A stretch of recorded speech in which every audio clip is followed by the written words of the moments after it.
call this meeting to order at 7:04 p.m. Welcome to the July 28th, 2026 Millbrae Regular City Council meeting. City Clerk, roll call, please. Councilmember Nguyen. Here. Councilmember Riley. Here. Vice Mayor Fung. Here. Mayor Rinaldi. Present. 4 members of City Council are present. Thank you, City Clerk. And now, Everett, if you're able, please stand for the Pledge of Allegiance.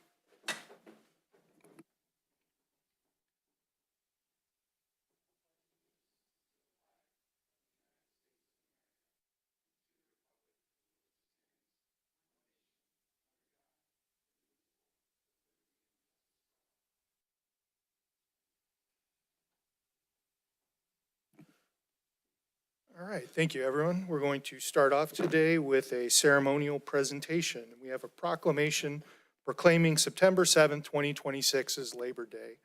And Councilmember Nguyen, if you please. Whereas the first Monday in September is recognized across the United States as Labor Day, a national tribute to the strength, prosperity, and well-being brought forth by the contributions of American workers. And whereas the city of Millbrae is proud to honor the dedication, skill, and hard work of the individuals who power our local economy, care for our community, educate our youth, protect our neighborhoods, and provide essential services every day. And whereas the labor force in Millbrae, comprised of public servants, small business owners, healthcare workers, educators, tradespeople, service employees, and countless others, embodies the value of determination, innovation, and resilience. Whereas the day offers an opportunity to recognize the historical and ongoing efforts of the labor movement to ensure fair wages, safe workplaces, and dignity in employment for all. And whereas we encourage all residents to take this time to reflect on the achievements of the American workforce and celebrate the contributions that have been made Millbrae a vibrant and thriving community. Now, therefore, we, the members of Millbrae City Council, do hereby proclaim September 7th, 2026 as Labor Day. Thank you, Councilmember Nguyen. And tonight, virtually accepting this proclamation is Mr. Mark Leach from Teamsters 856.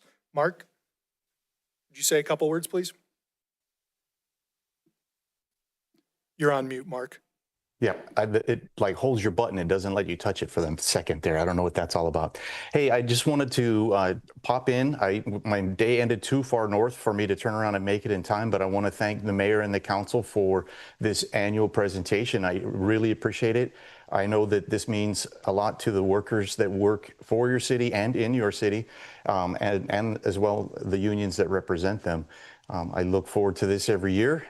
I need to get it on my calendar earlier next year. So I do want to make sure that Millbrae knows this is very much appreciated. You're one of the few cities that makes this recognition, and we notice. So thank you. Thanks, Mark, and thanks to all the locals as well as hardworking people that wake up every day to make this world turn. So thank you, everyone, for your contributions there. All right. And that now concludes our ceremonial presentation and moves us over to agenda overview and staff briefing. We have a calendar of events, a report of bills of claims, and a report out from July 21st to July 23rd, 2026 closed sessions. City Manager Williams, if you could please give us the update. Yes, thank you, Mr. Mayor. As you pointed out in your agenda is the calendar of events, reports of bills and claims. I will hand it over to the city attorney to report out from the July 21st, 2026 and July 23rd, 2026 closed sessions. Thank you. So the City Council met in closed session on July 21st, 23rd, as well as today, July 28th. This was all with respect to the same case, conference with legal counsel, existing litigation, closed session held pursuant to Government Code Section 54956.9D1 and Schneider versus City of Millbrae. Case number 26 CIV-05490, and there is no reportable action. Thank you. All right, Mr. Mayor, with that, just a few updates of things that's happening around the city. As the council knows, on Friday, July 17th, go to the slide, was the unveiling of a statue that is replicated. This actually statue sits in the Louvre Museum in Paris, France. This is a Hamdradi statue. It's now on permanent display in front of the Millbrae Museum. This was gifted to the Millbrae Historical Society by Hanover Development, who purchased the El Rancho Hotel. And so we'd like to thank both Hanover Development for the gift and also the Historical Society for working with Hanover and the city and placing this out in front of the museum. So the statue is visible for the public to enjoy. If you look at it from the fence, but would like a closer look, the museum is open every Saturday from 12 noon to 4 p.m. So this is a great addition to the Historical Society and the campus here around City Hall. Also, upcoming events. We have Disaster Preparedness Day. This is hosted by the San Mateo County Department of Emergency Management. It's scheduled for Saturday, August 1st from 11 a.m. to 2 p.m. It will be located at San Mateo County Fairgrounds. That address is 1346 Saratoga Drive. I think everybody's familiar with where the fairgrounds are and can look it up on their maps on their phones. But this Preparedness Day, people can discover the valuable resources, hands-on classes, and interactive demonstrations designed to help people and their family members prepare for emergencies. There will be exhibits and activities featuring emergency medical services, first aid, and school safety. Police and fire professionals will be present to answer questions and help provide EMS information. It's free, and there will be hot dogs served, so food, and it's free, and you can learn about emergency preparedness. And again, that's August 1st, 10 a.m. to 2 p.m. at the San Mateo County Fairgrounds. Also coming up is our National Night Out. It's Tuesday, August 4th. This is a great event for the community. It starts at 5 p.m. and goes to 7 p.m. at Central Park. This is where neighbors can connect with each other, connect with city staff, certainly our first responders. CCFD fire personnel will be there, as well as our sheriff deputies and other first responders. So this is an annual community event that we hold, and it, again, promotes first responder and community partnerships and neighborhood camaraderie. Also, we continue with our Millbrae Goes to the Movies. We had a very successful outdoor movie series of events here during the summer. Next movie is Friday, August 14th. Starts at 7:30 p.m. or right around dark. The movie is The Wild Robot. So it is about a shipwrecked robot named Ross, washes ashore on a wild island with no instructions to guide them. Kind of sounds like your first tour of city council a little bit, right? So anyway, it's open to everyone, and it's always an enjoyable night outside under the stars to watch a movie at Central Park. Also, another community event, our next Beats, Brews, and Vines. Pride and Joy is the band. It's a very popular band that's performed here at the city the last several years. And it's downtown at the corner of Broadway and Hillcrest. Everybody on Thursday, August 20th, come out, support our local businesses, grab some food from our local businesses, and enjoy a night out together listening to Pride and Joy. Also, a couple of public works projects. We have significant restriping, including yellow lines, crosswalks, and legends. This is occurring in the next 2 weeks on Vallejo, Taylor, Hillcrest, La Cruz, Broadway, Skyline, and Lomita. All of these areas will be repainted this week and into next week. No impacts are expected on residents, but please just be aware of the work and be careful of the crews that are out on the street painting, and please abide by all the signage and traffic controls that are out there. Also, the Marina Vista Sewer project, there's a road closure between July 29th and 30th between the hours of 8 a.m. and 4 p.m. This is at San Anselmo, Landing Lane, and Santa Florida. There's a slurry seal that will be applied to parts of those streets, ongoing Marina Vista Sewer project work, and affected residents have been notified. No parking signs have been posted. And if people like to be notified of the road closures and the impacts in that area as we're doing these improvements, they can scan the QR code or visit our website and get information. Lastly, a very important project that we've unveiled, and we've started to reach out to community members off of Hacienda and also working with Green Hills Country Club. This is the Hacienda Lift Station project, also a pump station, part of our sewer upgrades. The project will replace the aging lift station, and approximately 650 feet of underground sanitary pipeline along Hacienda Way will be improved. The work will be done using trenchless pipe replacement rather than traditional trench excavation. It'll result in more reliable gravity-fed sanitary sewer that does not require pumping. So in essence, we've had some problems with this aging lift station on Hacienda, and this project will help us avoid, those issues in the future. So very important project. Construction will begin in September and is anticipated to take approximately 6 months to complete. So like I said, we're currently notifying all the neighbors, Greenhouse Country Club, about this very important project. And so just wanted to put that on everybody's radar. And with that, that concludes the update, Mr. Mayor, Council. Thank you, City Manager Williams. Any questions from council? Comments? No? Okay, perfect. Moves us over to approval of minutes. We have special closed session meeting minutes of July 14th, regular meeting minutes of July 14th, as well as special closed session meeting minutes of July 21st. Any council comments on these minutes? If not, I'll entertain a motion to move forward. So we got a motion made by Vice Mayor Fung and seconded by Councilmember Nguyen. Votes, please.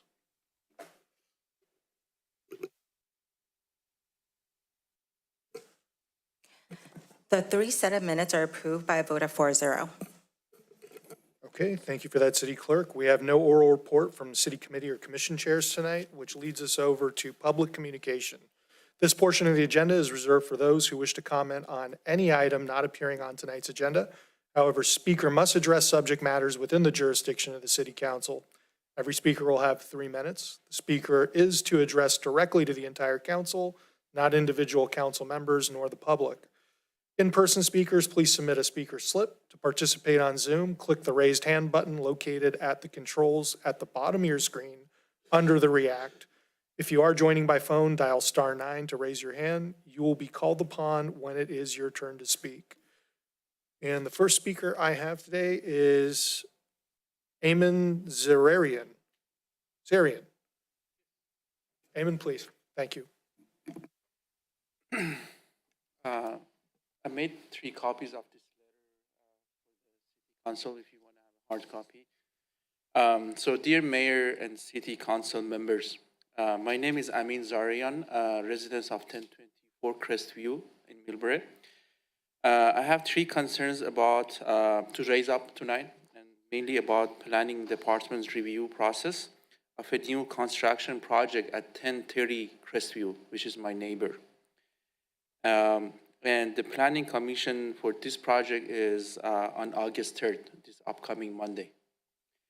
So 3 concerns. Number 1, the public hearing notice isn't fully complying with city rules. The city requires a notice to all properties within 300 feet of the project. However, residents of Pinehurst Court who are within this legal radius did not receive any notice. This lack of communication is important because the project is on the top of the largest mudslide in Bay Area history. The 2010 Association of Bay Area Governments Local Hazard Mitigation Plan signed by the city of Millbrae states that a major landslide occurred on this hill on March 2000, and the city spent $11 million to stabilize it. I respectfully ask the city to confirm that all owners within 300 feet of this property are notified properly. The second concern, the notice violates the minimum 10-day window from public notice to public hearing meeting.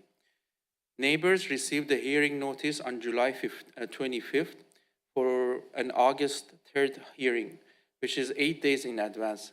The requirement is to provide at least 10 days notice. I asked City Council and City Attorney to determine whether the notice complied the legal requirements.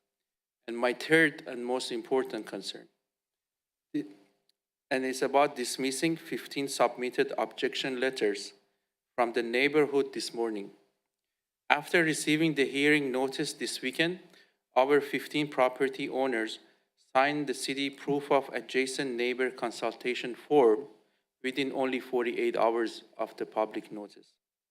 I personally delivered the original signed objection to Mr. Bryan in the planning department this morning. However, Mr. Bryant did not confirm that these objections would be included in the official record, staff report, or material for the Planning Commission. He said the documents are late, despite the stated deadline being several days away this Friday. He also said the city software only showed properties sharing a boundary.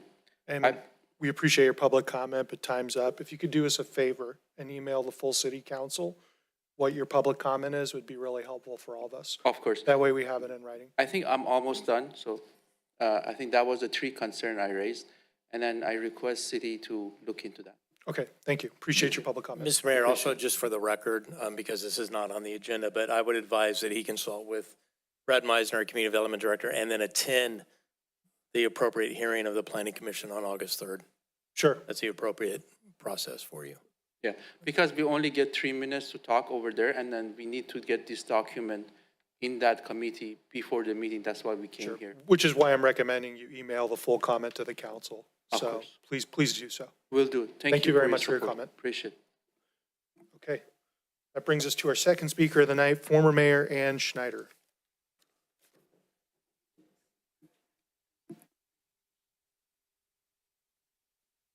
Former Mayor Schneider. Good evening. Hey, I want to thank the city of Millbrae for having a Beats and Brews party on my mom's 99th birthday. So we will be down there. I hope so. Those of us who are the old folks of Millbrae, come on down to Broadway for Beats and Brews. Mom is looking forward to it.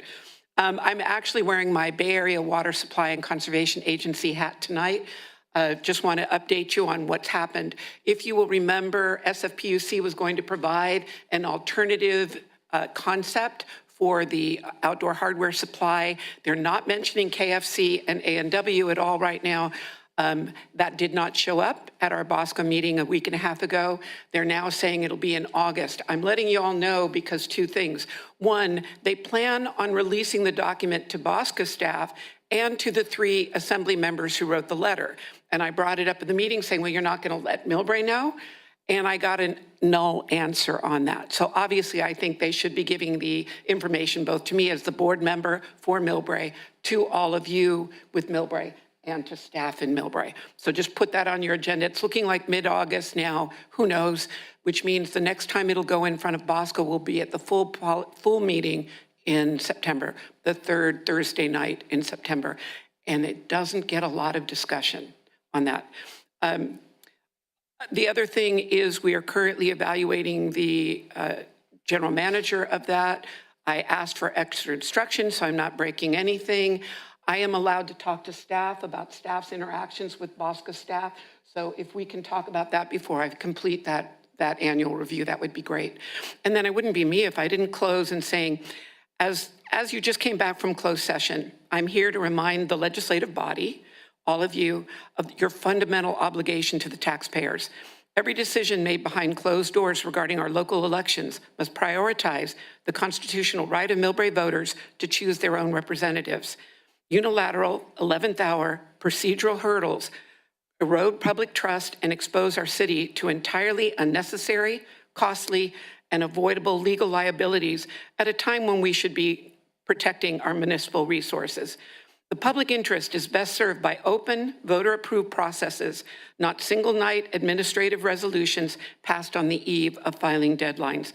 I look forward to the court's resolution or determination this Friday morning in San Mateo to ensure that our democratic processes remain secure.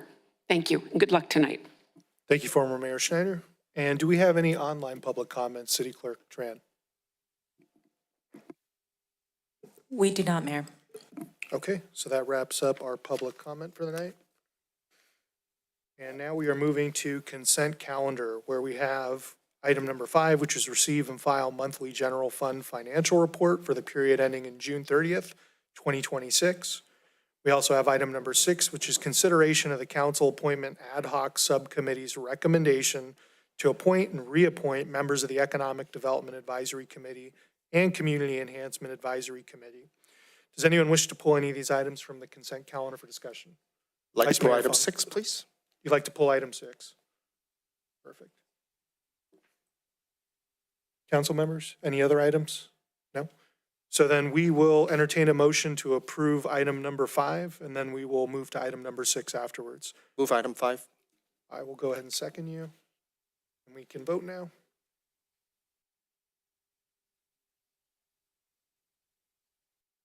Item number 5 passed by a vote of 4-0. Okay, and that brings us to item number 6, which is consideration of the council appointment ad hoc subcommittee's recommendation to appoint and reappoint members of the Economic Development Advisory Committee and Community Enhancement Advisory Committee. Vice Mayor Fung, you wanted to pull this item? Yes, I'd like to recuse from this item. One of the appointees is my family member. Very well, duly noted. Council, does anyone have any discussion items on this? Okay, so I would entertain a motion to approve item number 6 or entertain discussion. Mr. If any- Mayor, Yes. sorry, if there's a recusal, the vice mayor should leave the dais. Yeah, go ahead. Thank you.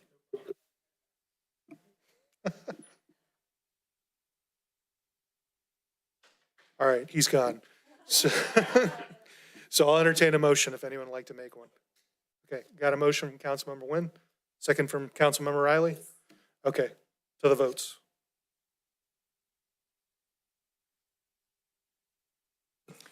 Item number 6 passed by a vote of 3-0-1 with Vice Mayor Fung recused. Can someone from staff give him the secret knock to let him know? Looks like he was listening in on the door. Walls must be thin over there. Welcome back. Okay, so that moves us to no public hearing tonight. Oh, okay, had a lot of those lately. And now we're on to existing business, which is item number 7, receive an update concerning the status of development projects. This is informational only, and Mr. Brad Meisner from Community Development, the Director of Community Development, will present tonight. Mr. Meisner? Yes, thank you, Mayor. I appreciate it. Good evening, Vice Mayor and council members. Brad Meisner, Community Development Director. So tonight we have an update on the status of community development projects. Beginning about 3 years ago, we started kind of coming forward annually with an update on what's happening around town, development projects, and just a chance to inform the public and council about sort of the status of development projects. So that is what is before you tonight. Next slide, please. So this is just an informational presentation on status of projects. Again, it's an opportunity to hear about construction projects and notable developments throughout the city. There's no action needed from council on this item. Next slide. Just a little bit, some metrics. Over the last fiscal year, we issued over 1,015 building permits, right? So that's a lot of activity for a city of this size. Those permits range, in scope, obviously, from brand new construction to tenant improvements, residential home remodels, repairs, new construction of homes, minor permits, re-roofs, new windows, water heaters, signage for commercial businesses. We've taken a look at the permit activity this fiscal year, although it's a very small sample size. We just got started, but we've already issued upwards of 100 permits in the first 20 working days of this fiscal year. So we're anticipating that activity will remain constant over the next fiscal year. And that's a good sign for the city. Next slide. This slide here is just a map to highlight some of our major construction projects that I'm sure we're all seeing under construction on a day-to-day basis. And so here on the map, you can see we're going to talk a little bit about 1301 Broadway this evening, the project that's happening with Hanover Development at El Rancho Inn, One Meadow Glen, which is a Trammell Crow housing and mixed-use project, and then talk a little bit about some of the build-out that's happening at Gateway, which is becoming a very successful transit-oriented development for our city. Next slide. First on the list is One Meadow Glen, basically 959 El Camino Real. This is the mixed-use building that you see here just on the north side of City Hall. That's a site that's 1.86 acres, 6-story mixed-use building. Was entitled back in 2022, but we're seeing the fruits of the labor now. We're seeing that project come straight out of the ground. It's been fully framed. Construction of all floors have occurred. We're anticipating exterior finishes to be happening here throughout the fall of 2026. Construction on this project is ongoing and is expected to be completed by spring of 2027. That's a great sign. And then, of course, with occupancy of those residential units to occur shortly thereafter, we're talking about 278 new residential units for our city, 26 of which are affordable, 17,000 square feet of retail space. Right as of this moment, we do not have confirmation on prospective tenants, but we'll be tracking that. I do know that the developer is looking to make some signage changes because they are getting some feedback from the retail tenants that they want a little more visibility. So we'll be helping them with sort of that master sign program for the building as well. Next slide. This is just some of that imagery in case the public or council has not seen any of this. This is a mixed-use building over a ground floor podium. We think it's pretty elegantly designed. It is a large building, given sort of what we've seen in the past, but that is sort of the nature of things with mixed-use development and with the push from the state for us to meet our housing obligations under our regional housing needs assessment, obligation. Next slide, please. And just one more image. Also, we're going to get some ground level open space there on Broadway on the ground floor of this building as well. So we're excited about it.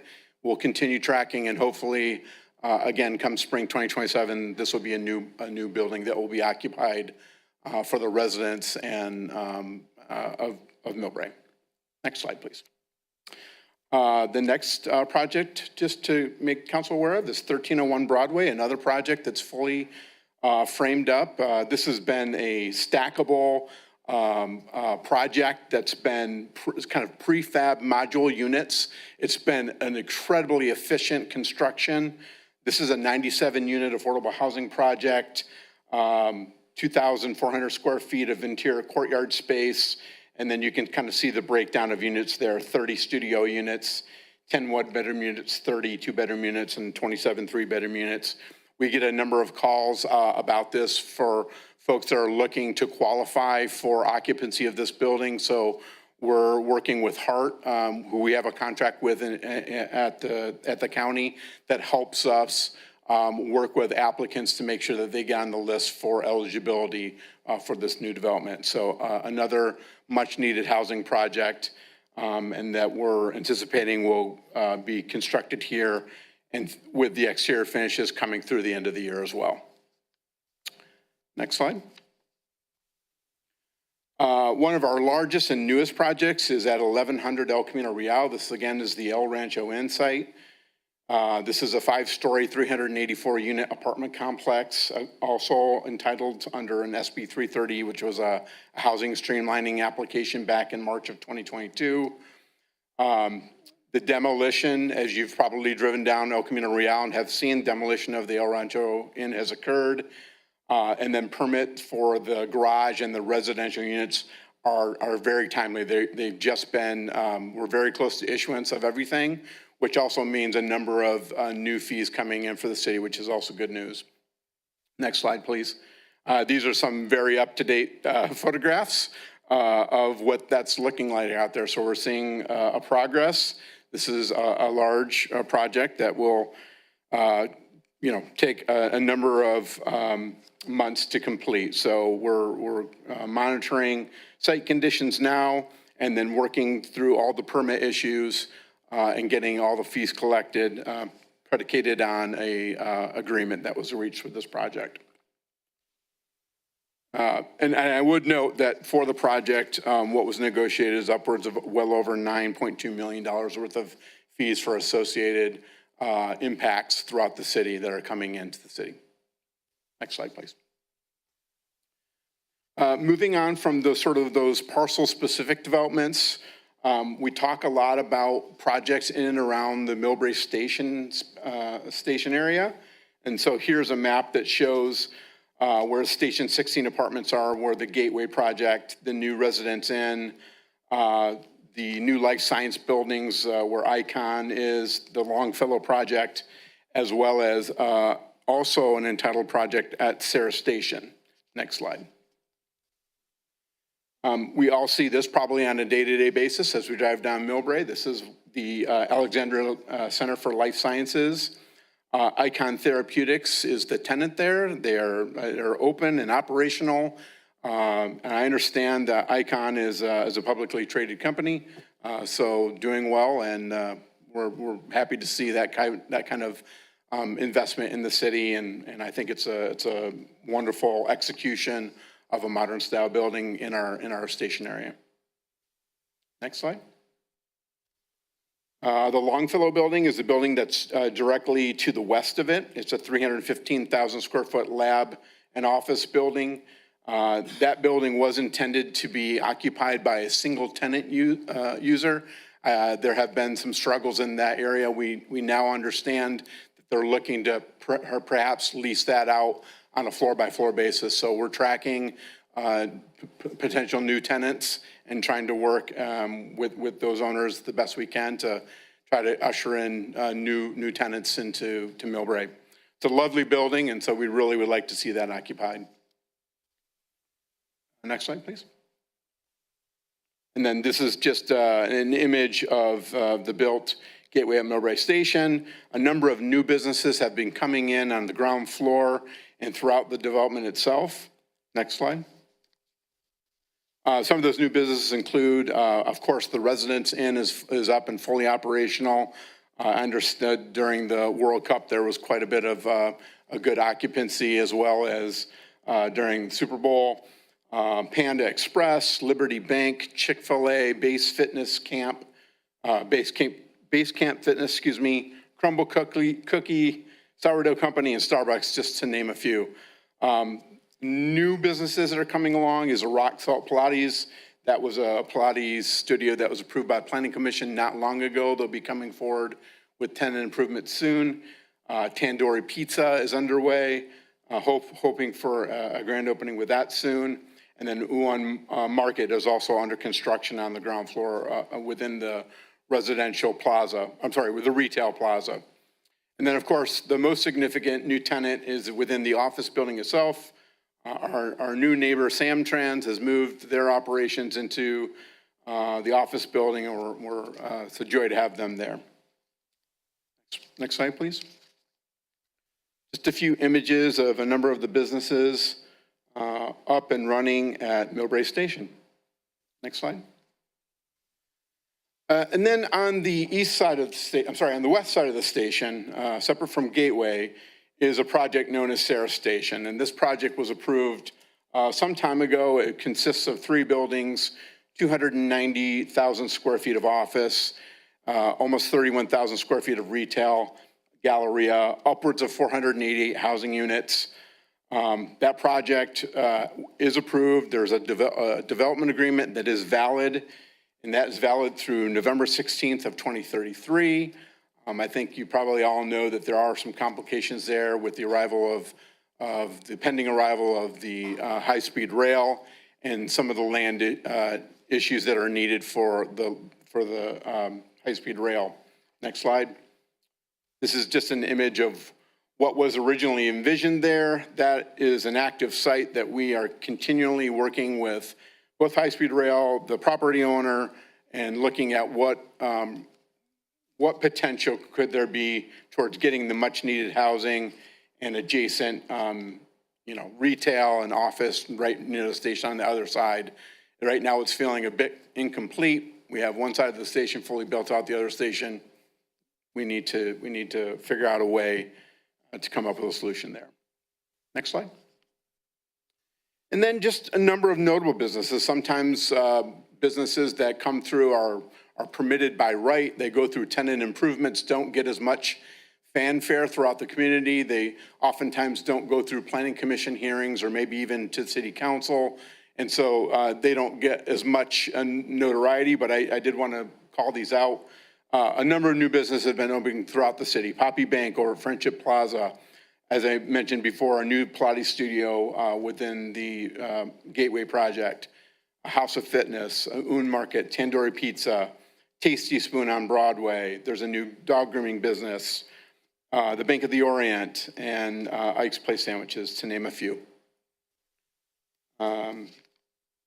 Next slide, please. And that is a very quick rundown of what's going on in town. Our team is very engaged on a day-to-day basis, whether it's through plan review, permits, inspections, and working with the public on consultations. We're building out a new team, getting fully staffed within our planning and building department. We're hoping for great things this year. I know it's a struggle from time to time. We hear a number of complaints about the permit system. We're well aware of that. We're working on trying to come up with solutions to help streamline and smooth things out. And with that, that is my presentation. And again, there's no action needed as this is an informational item. Thank you, Community Development Manager, Mr. Meiser. Council comments on anything that was presented? Vice Mayor Fung. Thank you, Director. Just a couple of things.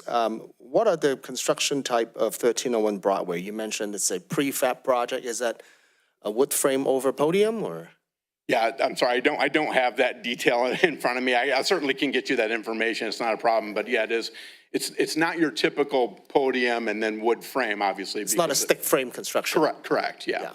So pieces are being, unfolded on site through containers and then dropped in? Is that how, I mean, I've not personally witnessed how they build it, but. It's quite unique. So you have a number of sort of prefabbed units, so to speak, and they come pre-installed almost with even appliances in them.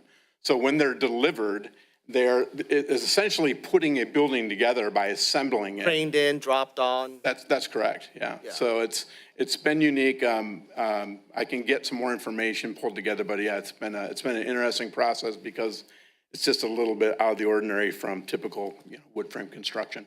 Yeah, but it's good to see, they can practically achieve close to zero waste on site, no more cutting lumber on site, and how quickly they can just reduce the entire construction cycles and also be cost effective about all of this. So that's wonderful to see that Millbrae has, these prefab constructions, especially on affordable housing, because we know we need these things yesterday.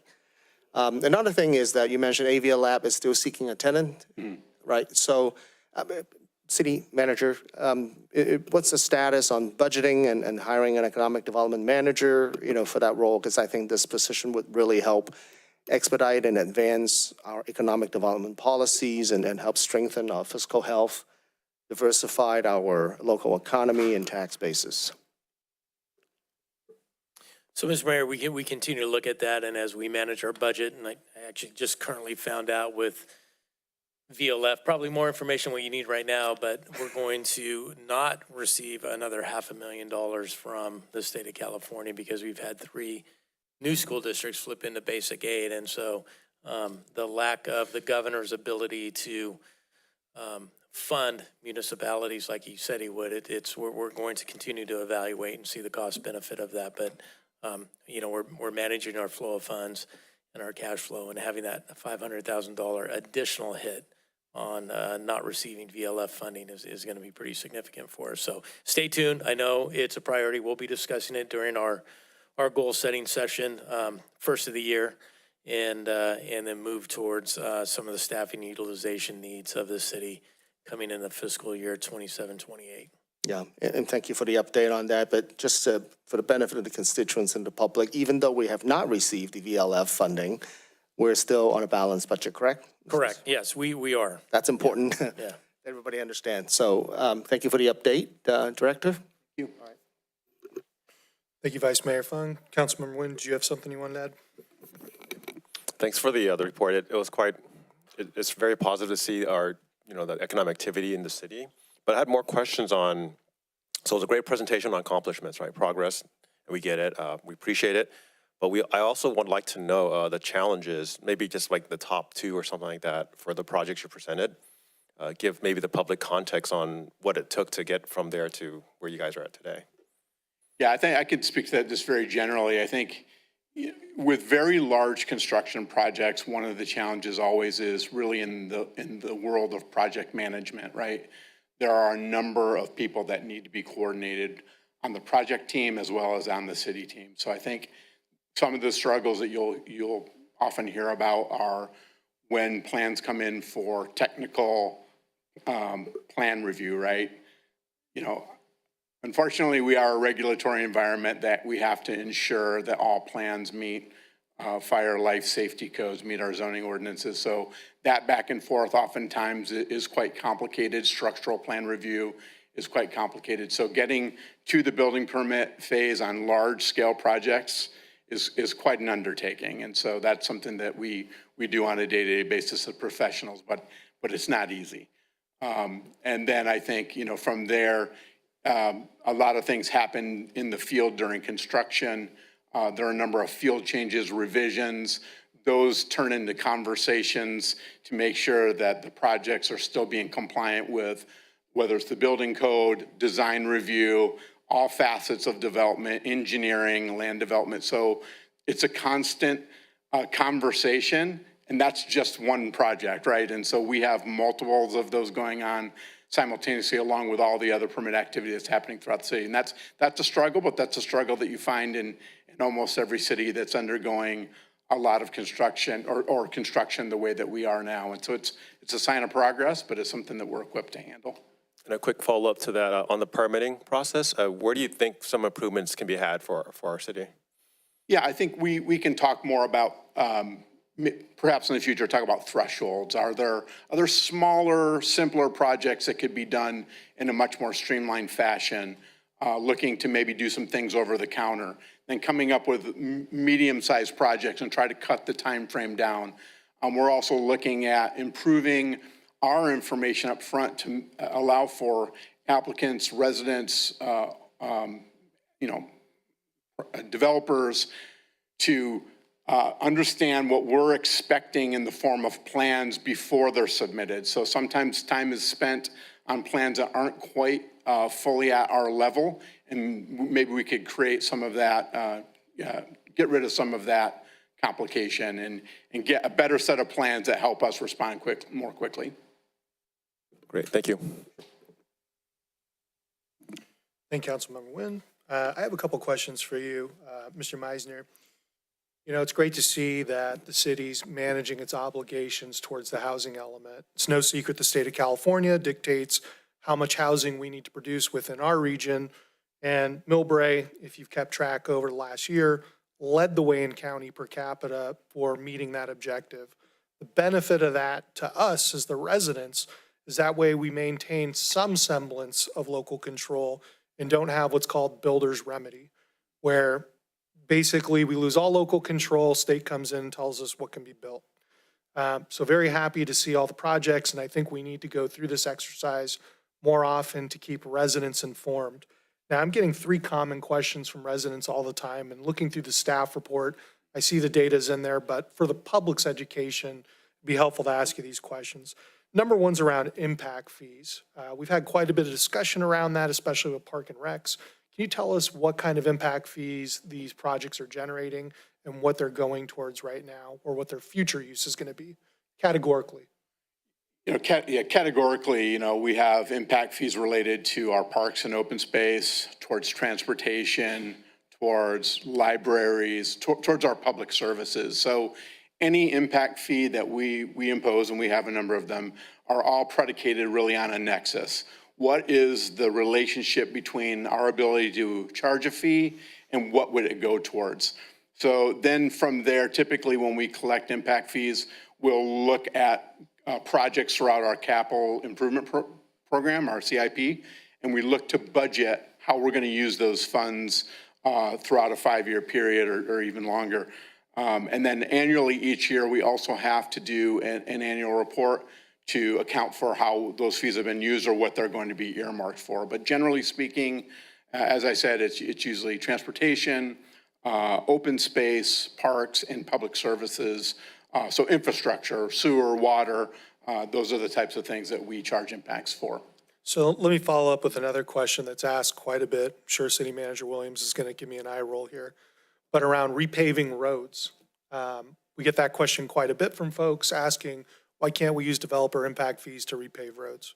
Yeah, certainly not an eye roll, but I think this is a very common question. Because development impact fees can only be charged, as Mr. Meisner mentioned, there's a nexus study, so you can only charge development impact fees and provide the capital improvements for what the impact of the development is causing on your infrastructure. Yeah. So for example, for every 1,000 people, we need 3 acres of park. And so those development impact, the developer can either purchase 3 acres and build a park, or we can collect development impact fees that go to the park improvements. And so you cannot use development impact fees for maintenance or existing deficiencies. And I know that we all get a lot of those questions. Oh, take those development impact fees and repay my road. We're restricted by law. We cannot use the fees for that. So if there's a new road that's required to get access to the property, we collect the development impact fees or condition the developer to build that road. But we cannot use it for maintenance and repair. Thank you for the clarification, City Manager Williams. I think you've just helped eliminate a lot of incoming questions after this presentation. Next question for you, Mr. Meisner. Parking spot numbers for these developments that are coming online. So it looks like the next 3 developments would be 1301 Broadway, which is right by Pancake House, the 97 units. We also have One Meadow Glen, and we also have the former El Rancho. If you can just give us an idea of what those parking spot numbers are for those units and the unit counts again? Sure. I know it's in So- the report itself, but publicly I didn't hear it in the presentation. Sure, not a problem. So for One Meadow Glen, there are 349 parking spaces within the parking structure itself. For 1301 Broadway, those would be 63 parking spaces. And then for El Rancho Inn, they will have 476 parking spaces. So El Rancho Inn was located within the El Camino Real specific plan, which calls for 1 parking space per unit, 1 parking space for every 10 units for visitor parking. So that's a fully compliant project.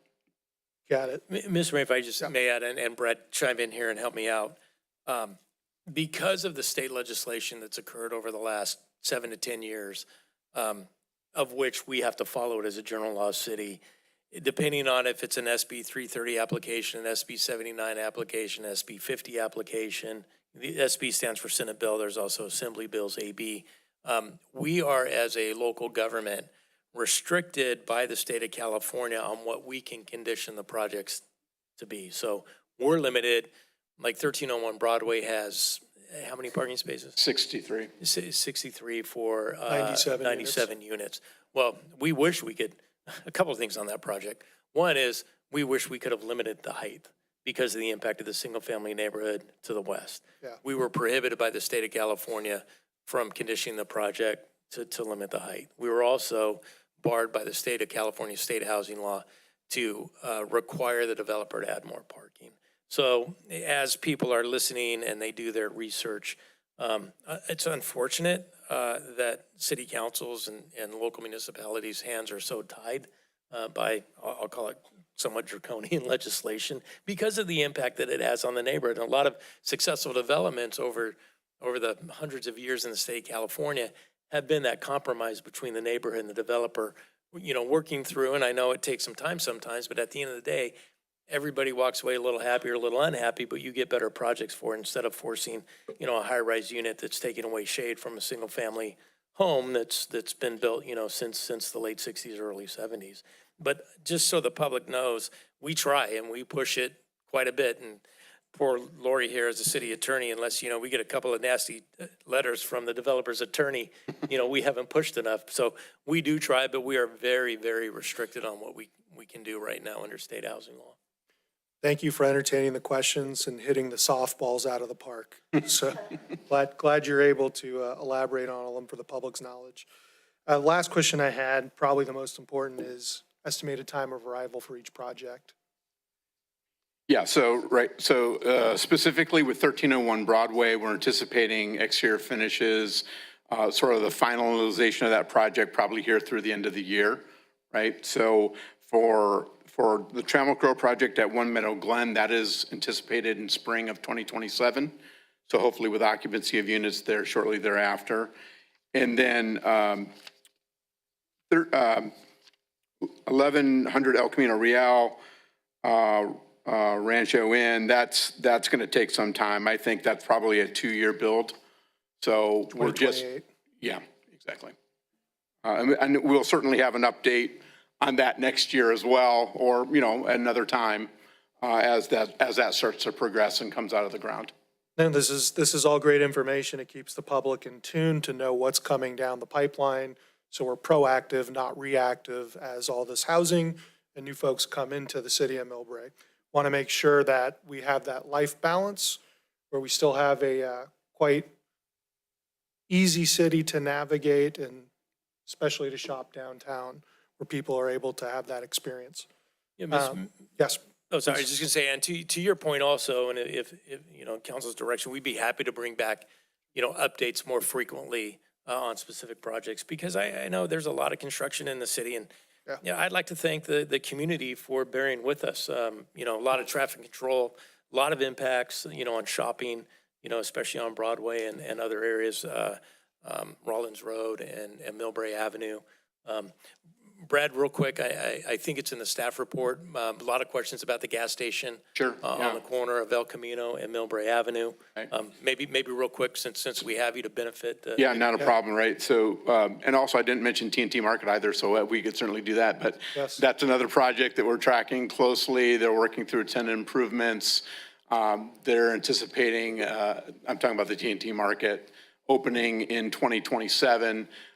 So we've already been talking to them about traffic control plans and coordinating with them in advance of what we really hope to be a very popular market, and also the sales tax revenue that would come along with that. So that'll be a project we're looking forward to. As far as the gas station at 5 El Camino Real is concerned, that has been a rather complicated project, both from a civil engineering perspective as well as a planning perspective. They did get approval back in January of a conditional use permit that allows for a full remodel of that site. We're looking to really improve the aesthetic there, both in terms of the building, the site conditions, new signage, new landscaping. They've recently, as probably people have seen, have installed the canopy. The canopy is up. The fuel dispensers are not operational as of yet. We were just on a meeting with them yesterday. They've been coordinating with Caltrans on the way in which we would like to see the circulation come through that site on the curb cuts. And then we're anticipating the building permits to be filed for the remodel here by the end of August. That was what we were just told as of yesterday. That is hot off the press. We continue tracking that. We have a good relationship with the owner and their engineer. And we just yesterday, again, made sure that they know that we're here to help them get through the process. Excellent. Any other questions or comments from council? Councilmember Riley. Follow up for your question. So the impact fee, you mentioned we can use repair or something like that. Can we use impact fee building our garage? For a parking garage? Yeah. Well, Yeah. so right now, our impact fee ordinance does not provide for the collection of parking impact fee. It certainly is possible. It's allowed under the law. We would have to go through what's called, you know, as Brad mentioned, a nexus study, and that's just to tie the direct impact to the fee and benefit received from the amount of the fee that would be paid by the developer. But that is, Councilman, that's something that is afforded to us by the law, and we can certainly go through the studies and do that and collect an in lieu parking fee to help fund a parking garage. That would be great because we're desperately need a garage. Yeah. Now, I would say this with the caveat under state housing law, let's say that our ordinance would require 2 parking spaces per unit, and that would be 200 parking spaces for a 100-unit project, but state law only says you can build 50. We would not be able to charge the $150 or 150 parking space difference because it's only what the development, you know, impact would be for the parking that would be required either under local ordinance or by state law. But I think that's a heck of a great idea. Let me ask a quick Thank question. you. City Manager Williams, just to cut straight to the chase. We know we have the Senate bills. We know everything needs to be built along the transit corridor.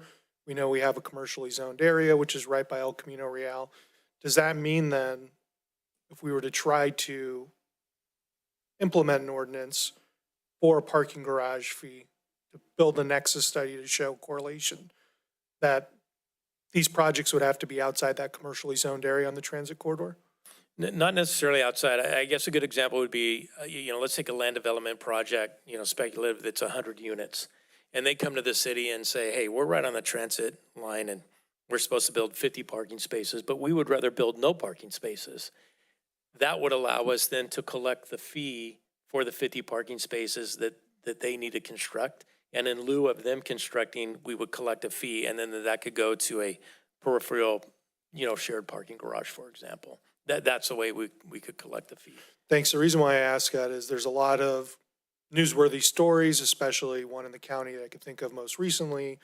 And I want to make sure that we maintain that local control where we're not putting large projects right next to residential, which is the case of 1301 Broadway. And that one, unfortunately, our hands were so tied, there was nothing we could do. Yeah. So we'd still be able to have projects along the transit corridor. They could, in essence, say that they don't want to put parking and then pay into the parking fee to put a parking garage somewhere else. Yeah, I mean, if the council would like, we can put this on the Future agenda and agendize it for discussion and analysis and get some really good feedback and put it on the agenda to see. Let's put a pin in it and we can, as we do Yep. the agenda, we could bring it back. Okay, yeah, I think it's a great idea and definitely a good discussion for the council to have. Thanks. Vice Mayor Fung, did you have something to add in? Yes, please, thank you so much. I think it's a great discussion, certainly a very creative idea, although we need to be mindful that a lot of the state housing law these days have taken away parking requirements, especially on transit corridors. So try to correlate that. We need to be very mindful about that. I just don't want to set us up for wrong expectation here. But along the lines of impact fee, I just wanted to benefit the public here in terms of information. We have 2 new parks on the east side, the Marina Vista and Bayside Manor. And also there's one in the Mills Estate Park on the west side. They're all being built or rebuilt with development impact fee, correct, City Manager? Correct me if I'm wrong. I think I'm not. So Marina Vista and Bayside Manor, it's a portion. So those Yes. parks are renovated, but only the additional equipment and facilities were added to the park. So only a small percentage were funded by the development impact fees. Right. To accommodate the new residents that is coming into the district. Correct. Now, Mills Estates Park, that is basically, we have the land. And yes, it was a small park way back in the day. So we're netting that area of the park, I think it was a couple of swings and a slide only. We're netting that out. And then that will be fully funded by development impact fees because in essence, 90% of that is a brand new park. Yeah, I just wanted to, highlight, that as we continue to welcome these new development and new residents and we're investing these valuable assets and these valuable resources to improve the quality of life of all the residents involved. And particularly in the neighborhood where these improvements is needed the most, East Side, for example, and which is where the majority of our new growth are coming from. So I just want to make sure that we are clear to the public and set the proper expectation how these development impact fees has benefited the city as a whole and where they can be used and how they're going to be allocated. Yeah, it's been tremendous. So, I mean, it's. all right. Yeah. So, thank you. Thank you. So just to wrap up, a couple more quick points from this chair. So Marina Vista and Bayside Manor, just want to be clear on that. A good majority of the funding came through from Senator Becker and Assemblymember Pappen. Mills Estate, you had mentioned that was mainly developer impact fee. Reason why I bring that up is we have other projects right now that are kind of in the hopper that have kind of prolonged. And I wanted to bring up one point for the public, and that's the expiration of these developer impact fee.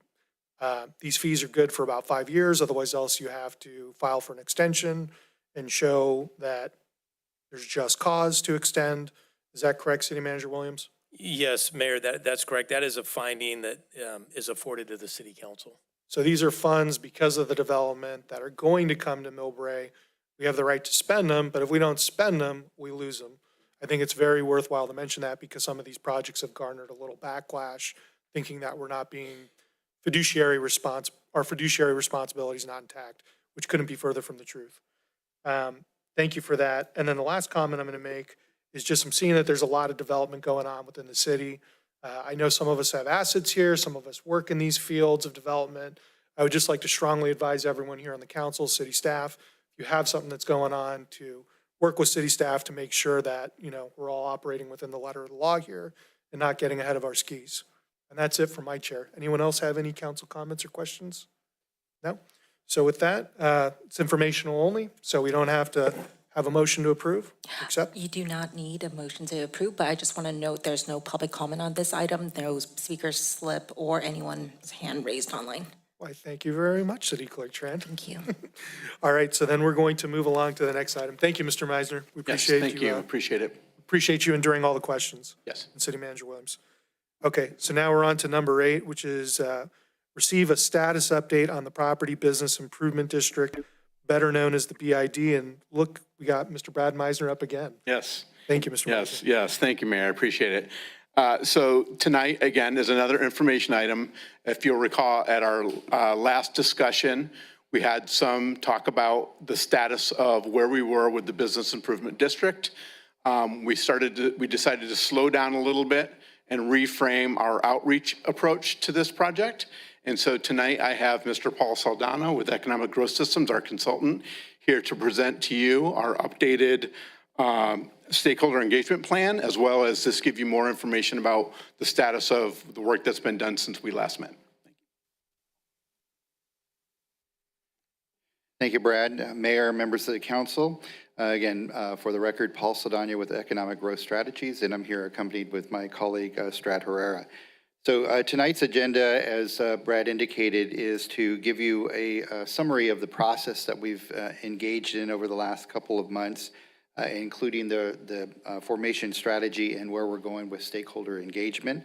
Again, this is not a formal public hearing or process as part of the process that we would normally go through for this. This is just informational.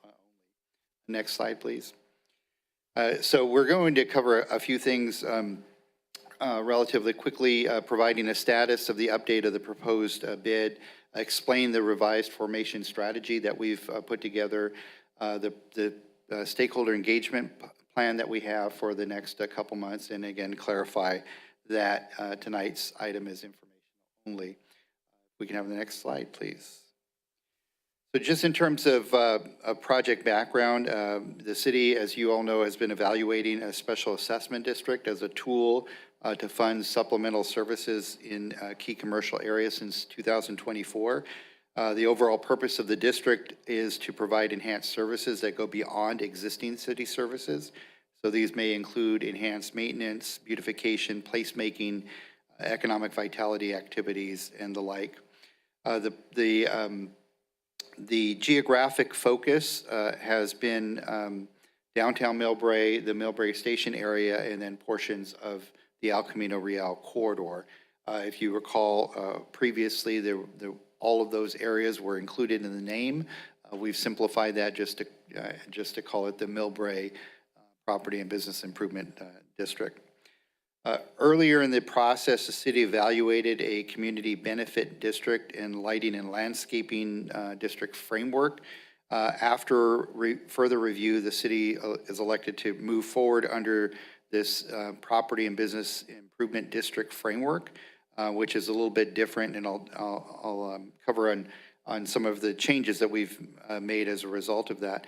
The important point is that we didn't abandon the work that was previously done. We actually built on that work and refined the legal and procedural framework based upon the type of district that we're now looking towards. Next slide, please. I mentioned the revised formation strategy. It's really built upon getting more engagement before we go out and do the formal balloting of the property owners for the district. So rather than moving forward immediately from the technical documentation preparation into the formal process, we're using these draft documents as a way to have education among the stakeholders and have conversation. As council is aware, we had a previous set of engagement activities, and there were more questions about what does this look like? What does it mean? Those types of things. We now have the documents available in order to do that stakeholder engagement. The third step in this process that we'll go through is refinement.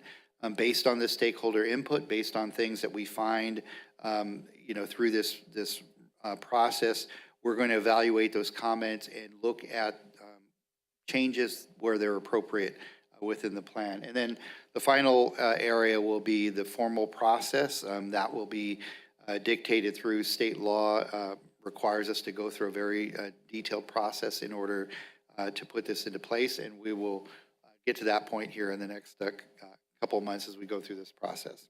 Next slide, please. So I mentioned we completed a number of updates over the last couple of months since we last reported to you. The management district plan has completely been redone in terms of the framework, focusing more on the property and business improvement district laws and the operating plan related to that. Under the law, we're required to have an engineer assess that report and confirm the assessments and the other elements within that district plan. We now have a draft of that engineer's report based off of this revised plan. We've restated the district geography and the benefit areas. In fact, we completely redid all of the mapping that was done so that property and business owners can clearly identify their property and where it sits within the district boundaries. We highlighted the service categories and the budgets that were proposed in the original plan. We included some more language that helps to clarify what those types of benefits could look like. So as we roll that out and engage property and business owners in that, they'll be able to see what that looks like. And again, I mentioned we completed updates to the supporting maps and other elements that would support our stakeholder review. Next slide, please. So in August, we plan on our stakeholder engagement program. As you can see on this slide, we've got a number of different areas that we're comfortable in their design and able to reach people at different places. So we'll have a couple of business forums, including, and not, I shouldn't say not limited to, but including the Chamber of Commerce and the Peninsula Chinese Business Association. So we will work with them to hold a forum with their membership. We'll do a series of property owner forums, both at different times of the day and on different days, so that property owners that are within the proposed district have the opportunity to hear a presentation and then see what that looks like for them. We'll have some targeted one-on-one meetings with major property owners. We actually started that process during the first set of engagement, but now that we have a draft plan to present with them, that I think will bring a more meaningful discussion. And then we'll continue to have follow-up communications and small group meetings as the need arises. Our goal initially was to reach 80% of the property and business owners. That's not 80% in favor or against. That's simply 80% that we've talked to and engaged in this process. Next slide, please. This is what we're looking at, what we'd like to hear from the stakeholders during this process in the draft plans or the services, the types of services that are priorities for the district. Do the benefit zones align with the special benefits that are outlined within both within the plan and then meet the requirements of state law? The governance and oversight structure, now that it would shift towards a property owner driven structure, how is that feel to them versus the previous methodology? The assessment approach, we have done some improvements in the district plan to show the methodology that was created for the assessment and how that assessment applies both on an annual, a monthly, and I think weekly and daily basis. So what is that, what is that dollar amount on a daily basis for them?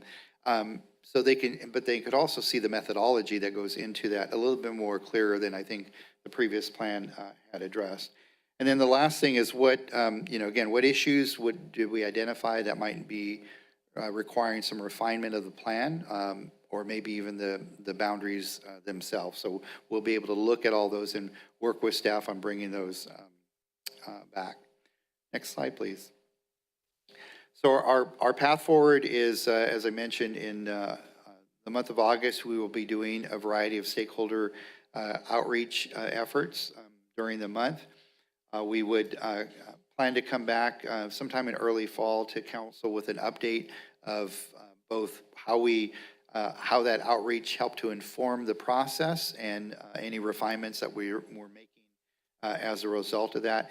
We'll also provide a readiness assessment saying, here's where folks feel about the district, and be able to start the path forward in terms of the formal process.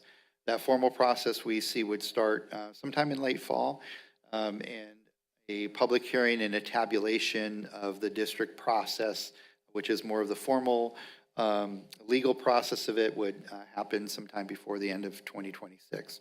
I will point out for mayor and council that this, this is our ideal timeline. We don't have to complete this work until sometime in 2027, because the effective date of this would be July 1st, 2027, because the county assessor would place that on the roll at that particular time. So anytime during this process, if we feel we need more engagement, we need more, more ways to look at this, we've got that built in both into our discussion as well as in the process itself. Next slide, please. This is our fiscal and process clarification for the record that we're not talking about any assessment levy tonight. This report doesn't authorize anything. It just simply is a verbal update. There's no new obligations that are created for the affected property owners. Again, this is just simply an update for council. And last, the project costs that I've discussed over this, these next several steps, these are already funded through previously authorized appropriations. Next slide, please. So again, we're here to answer any questions you have on the process and the steps ahead. And the recommended action for you tonight is to receive this report. So I'm happy with Brad and the city manager to address anything that you may have. Thank you. Bringing it back to council. Any questions from council? Would you like to hear public comment first? Let's go to public comment first. Elaine, are there any speaker slips or anyone online? No speaker slip, and also no hands raised online, Mayor. Okay, here we go. Back to council. So, no one wants to speak first? No? Councilmember Nguyen, did you want to go first? Oh, thank you. You're so generous. Can we go back to the slide that was showing the dates for next steps? Staff, I believe it started with August 2026 and a stakeholder.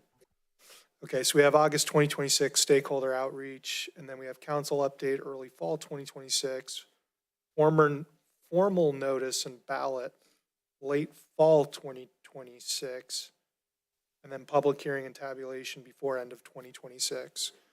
I'm looking at this right now, and one of the dates that stuck out in my mind is you said July 2027 is when we need to have something, because we're not going to be putting it on the ballot this year, correct? Well, the formal notice and balloting can take place anytime. It's not tied to an election cycle or anything like that. It's simply tied from where the city council passes a notice of intention, and at that point, that triggers that process.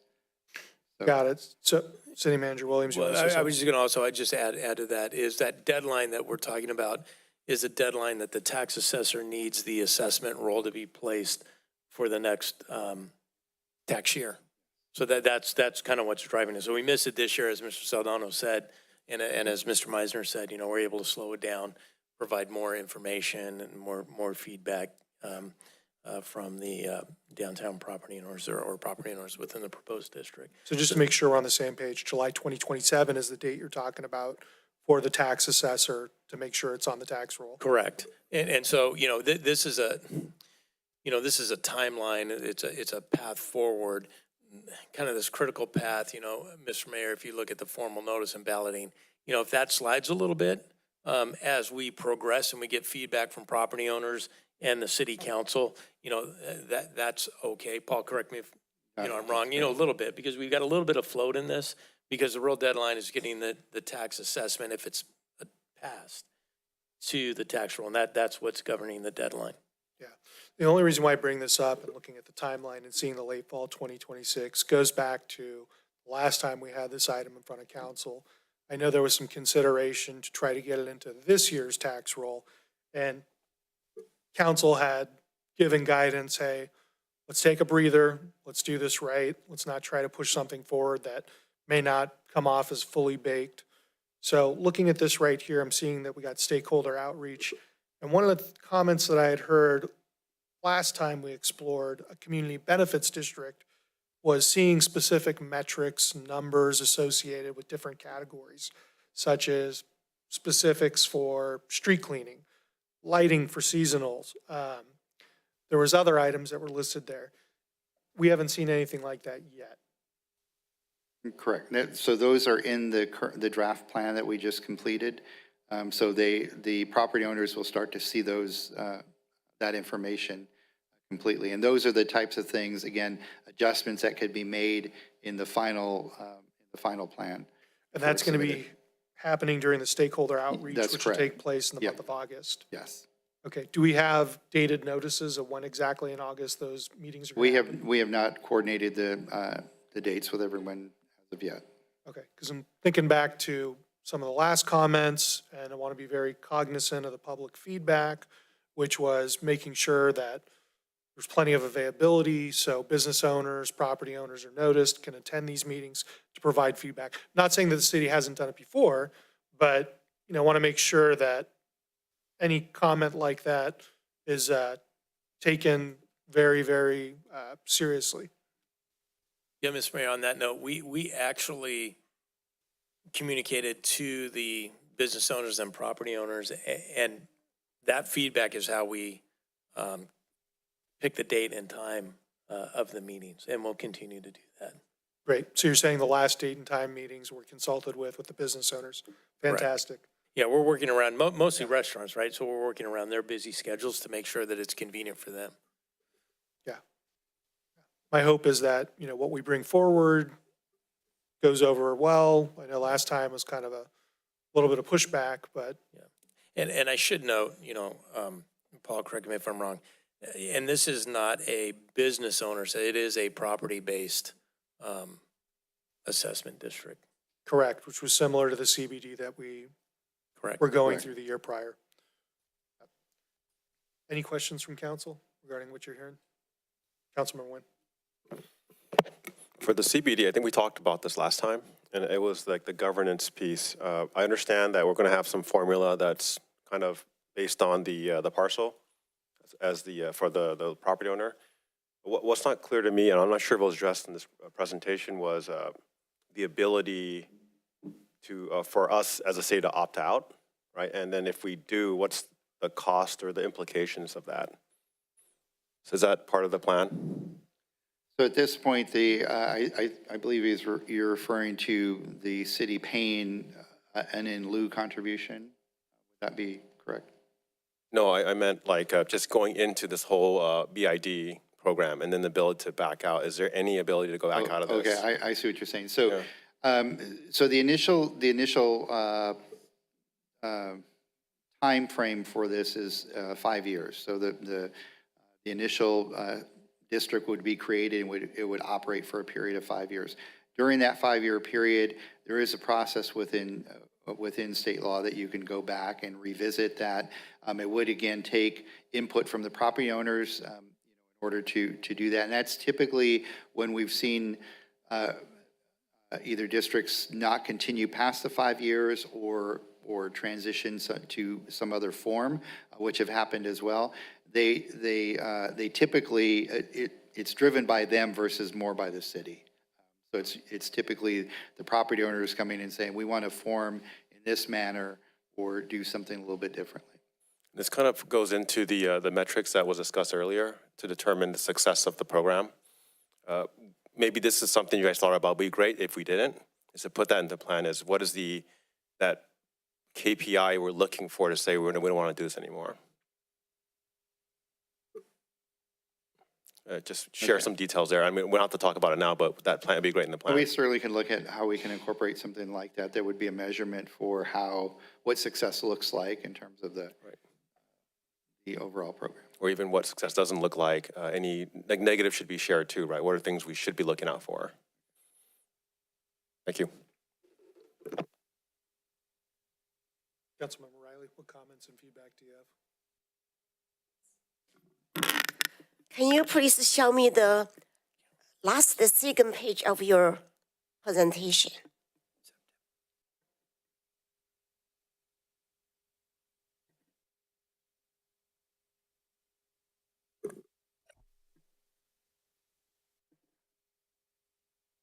Second page.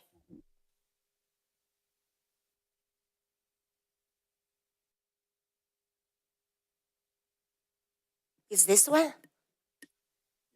I believe this is the second to last. Okay.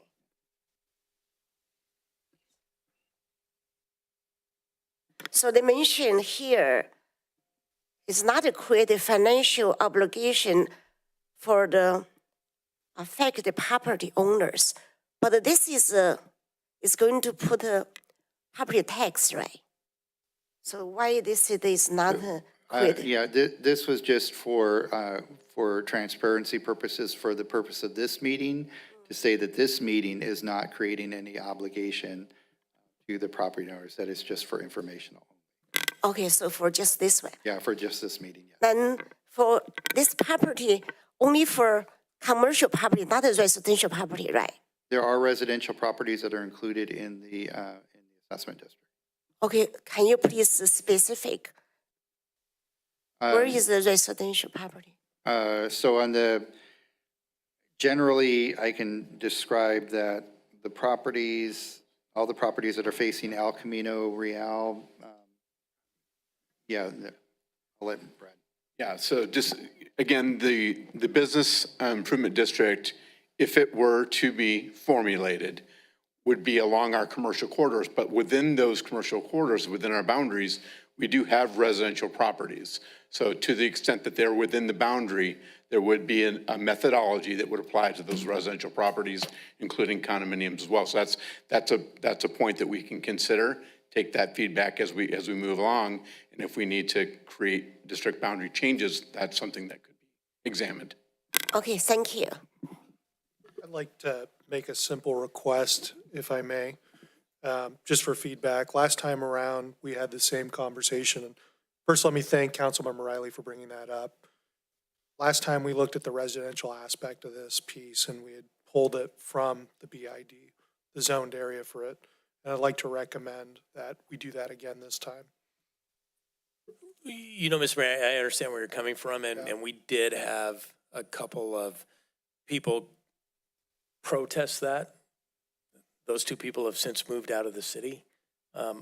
My recommendation is let's go through this process and see what type of reaction we receive and hold that until, you know, if we do receive that request, then we can address it.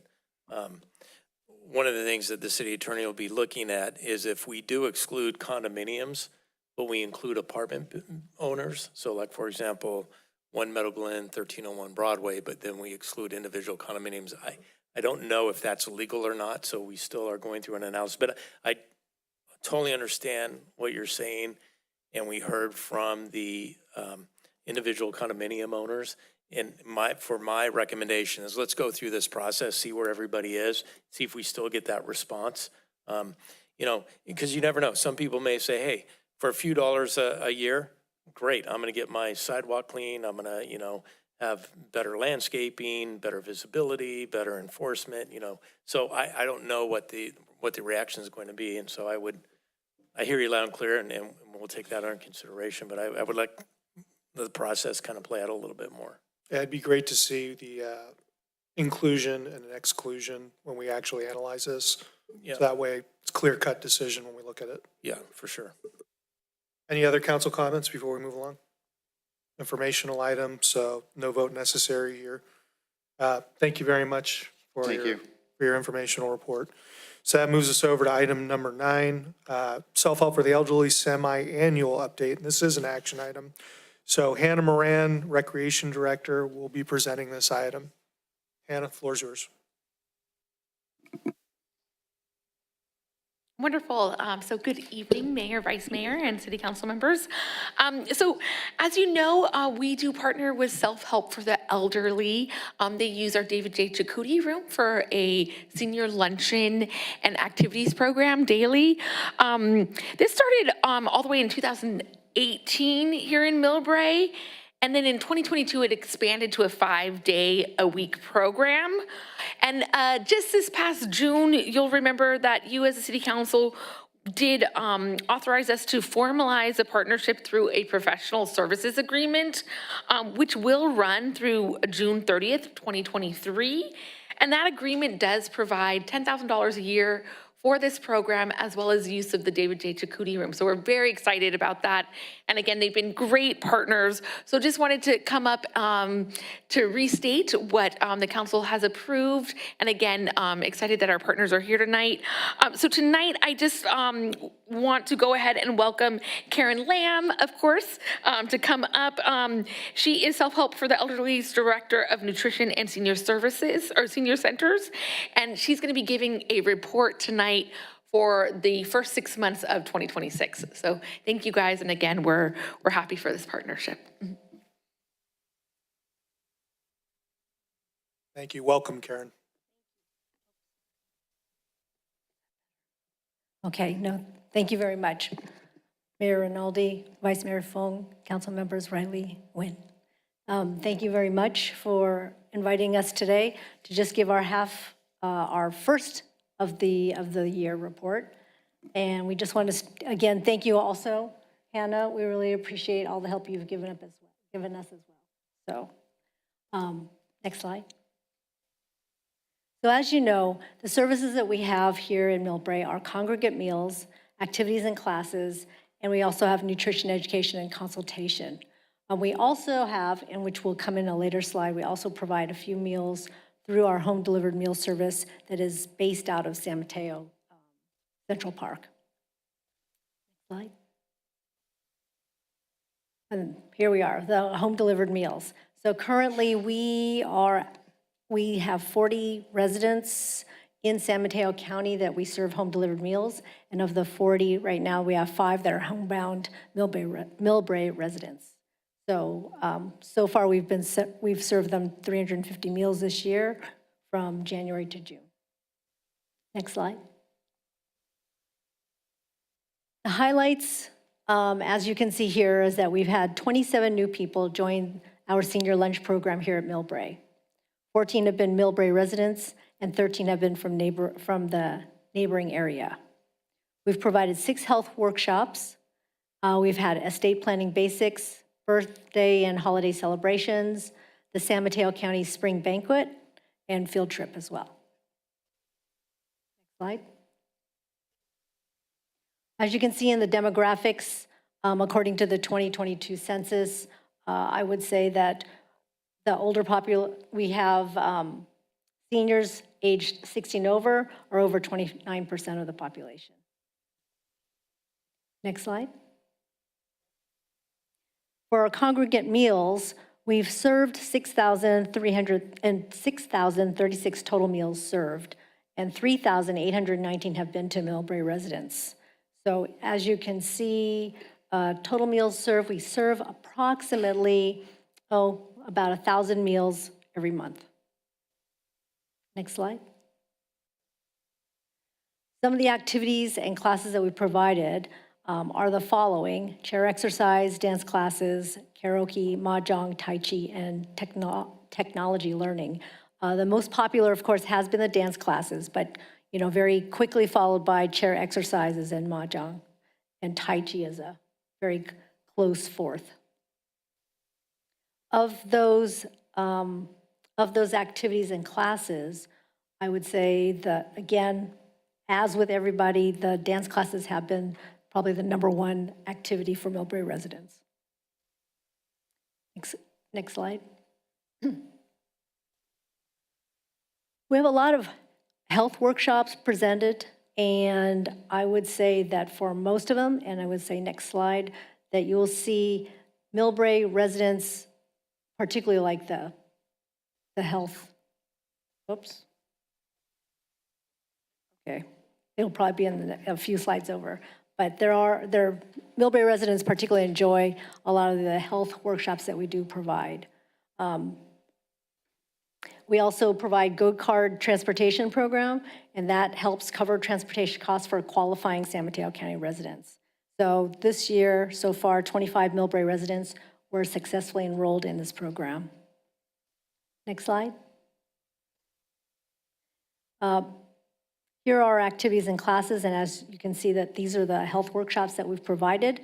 And of all the workshops, the most people that provided was the Alzheimer's Association workshop and annual forum. I will also say that everyone is very concerned about their health, mental and physical. So as a result, I think that many people do enjoy coming to all these workshops. Next slide. We also will have Lunar New Year celebration. We had, as we had mentioned, the San Mateo County Spring Banquet, and our field trip this year was to the UC Botanical Garden in Berkeley. Next slide. Here are just some pictures that of the activities that we've had. These are the health workshops. Here's the Lunar New Year celebration. Here's the spring banquet in which we had our tribute to our seniors who are 90 plus. So of the 90 plus, 4 were super seniors from Millbrae. And here's the field trip to the UC Botanical Garden. Next slide. And as you already know, the services, some of the services we also offer in San Mateo County are the High Cap, Stop the Hate program, and senior escort services.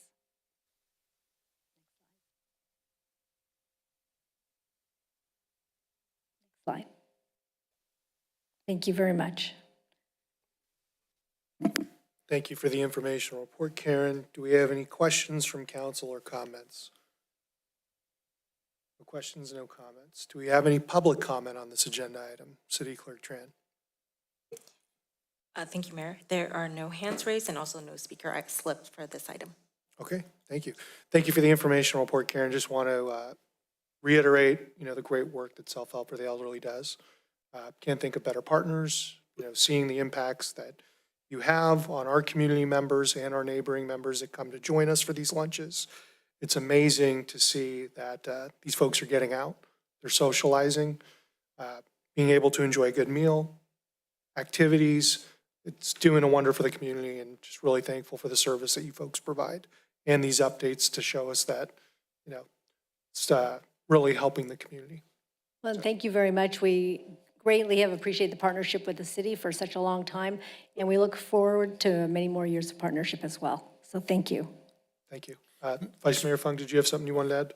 Yeah, just thank you, Karen. It's nice to see you start categorizing, between 50 to 59 as older adults, and so, I look forward to joining some of that sooner rather than later.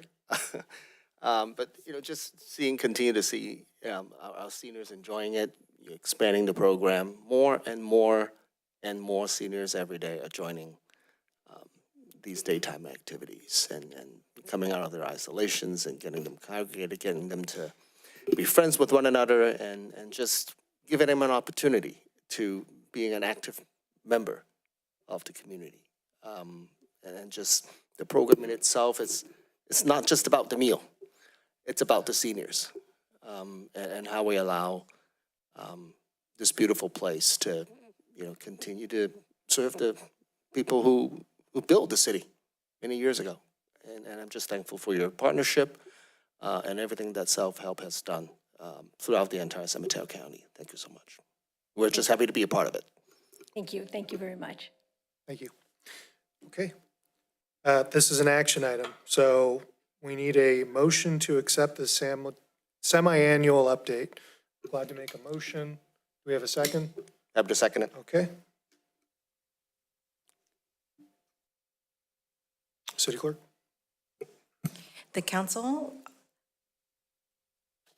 accepted item number 9 by a vote of 4-0. Thank you.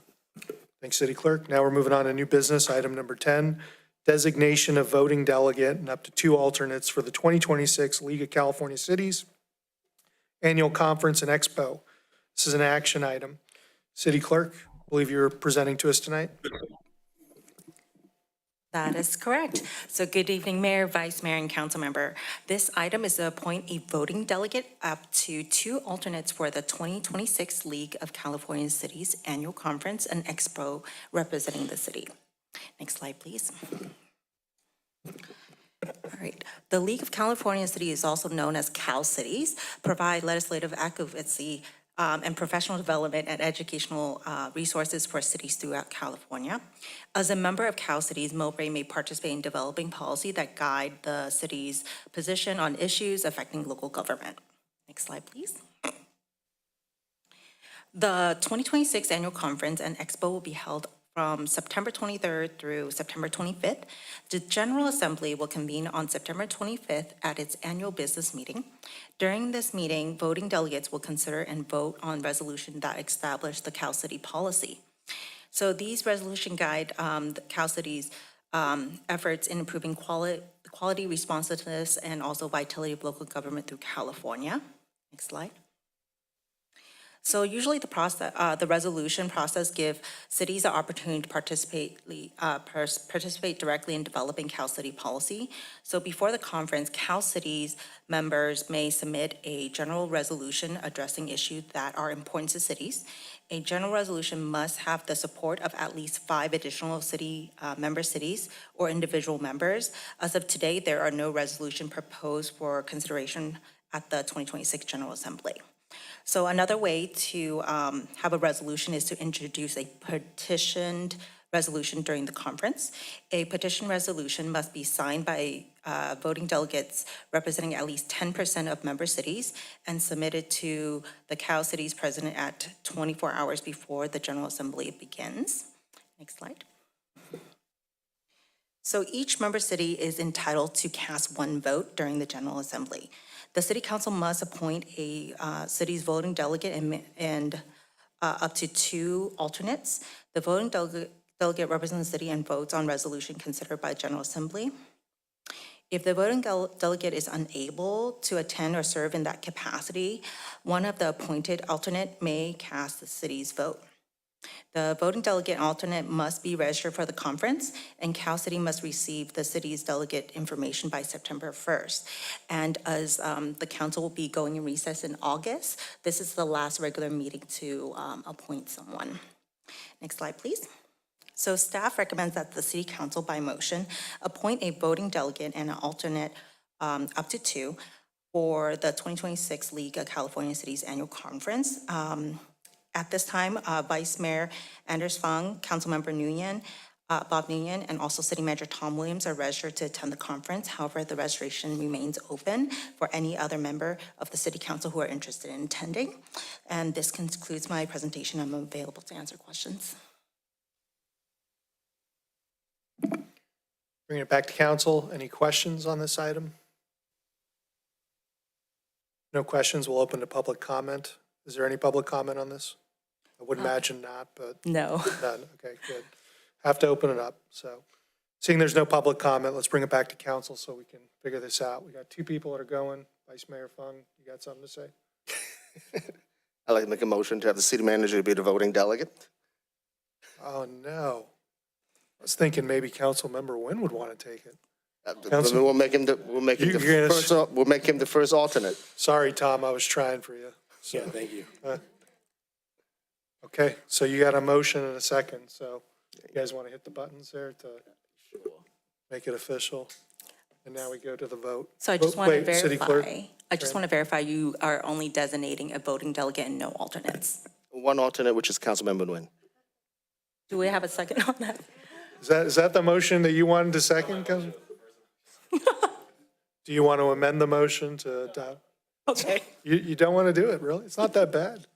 Don't worry, council member, I will, I'll sleep in that morning and you can have at it. You guys can work it out however you want to. So let's just be clear what the motion is to make sure we're all voting on the same thing here.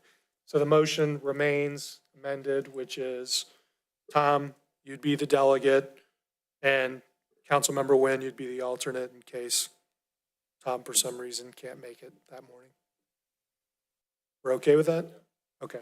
And, sorry, Mr. Mayor, for discussion. And this is if there is anything. Right now, there's no resolution at the moment. There's no resolution or anything, and the deadline has passed, so. I could tell you There's probably nothing, but. when I had my last Cal Cities that I went to, I was the voting delegate. Nothing came up that we had to vote on. So you just get a little pin to put on your badge or a ribbon to make you stand out. So, okay, so let's go to the vote.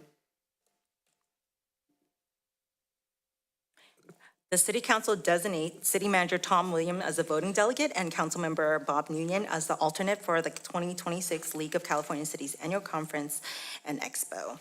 Motion passes by 4-0. Okay.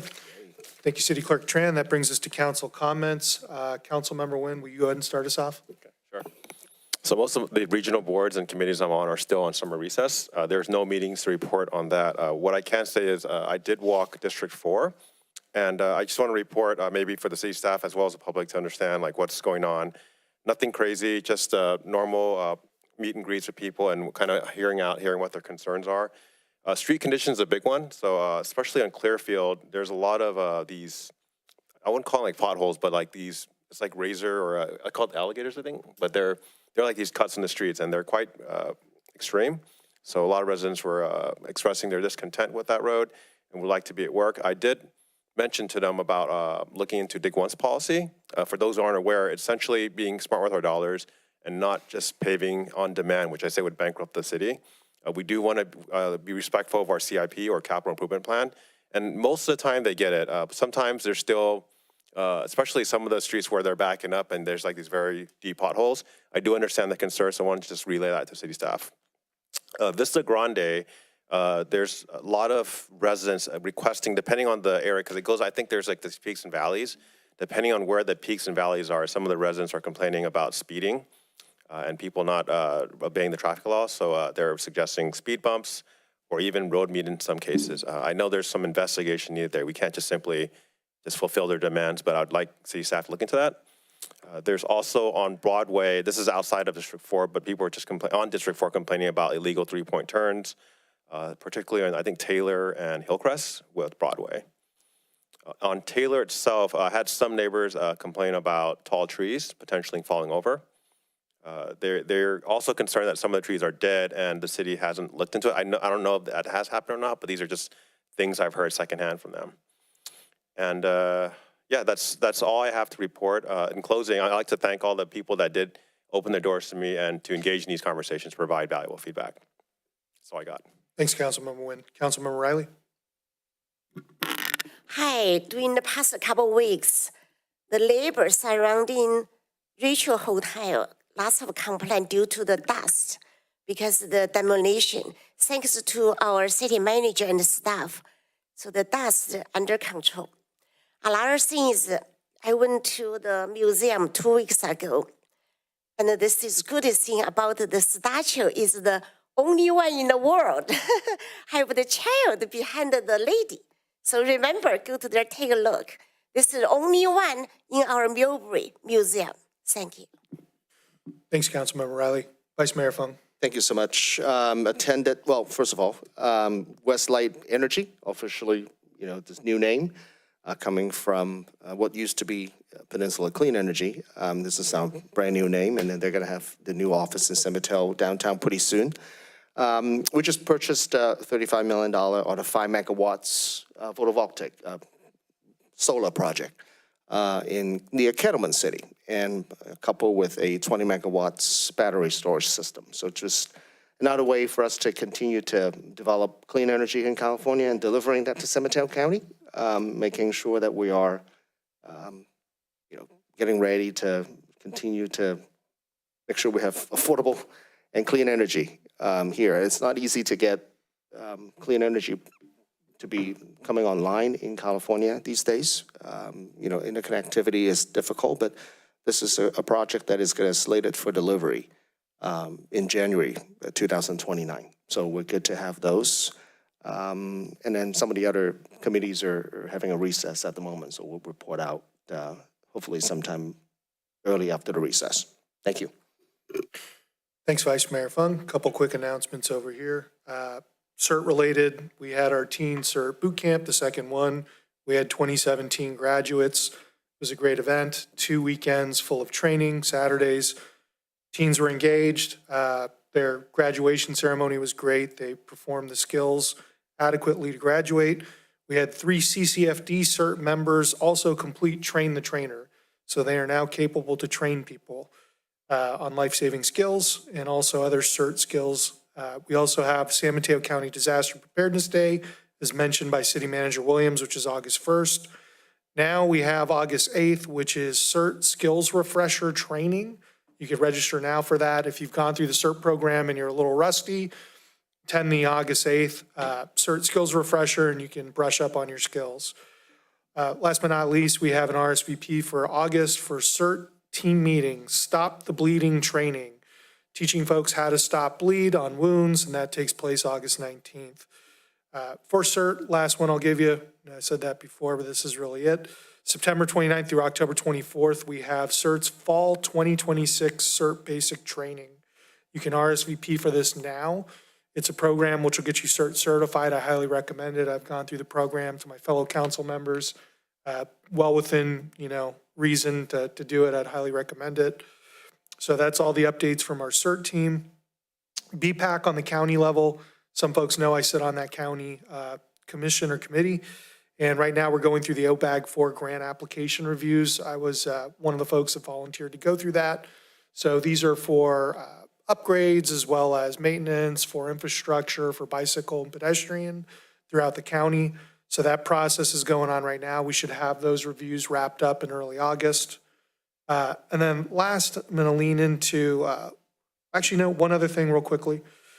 We had an announcement from a BART representative to us that single tracking work between Millbrae and San Bruno stations is going to be starting 9 p.m. Friday, July 31st and go through the end of revenue service, which is midnight on Sunday, August 2nd. This is important because folks that are taking BART during that time period want to give themselves about 10 to 15 minutes extra time for their BART trip. BART's saying that services will be delayed a little bit due to this work. So important if you're taking public transportation into the city for work. And last but not least, I'm going to lean on the Lions Club District Governor installation. They actually chose Millbrae at the Westin for their event.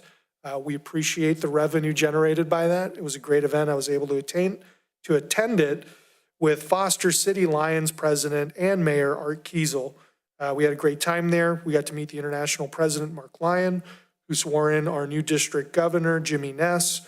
And just to tell everyone, something special from the Lions is going to be coming our way after our August break. So stay tuned. Other than that, that's it. And we're adjourning this meeting tonight at 8:52 p.m. Thanks, everyone.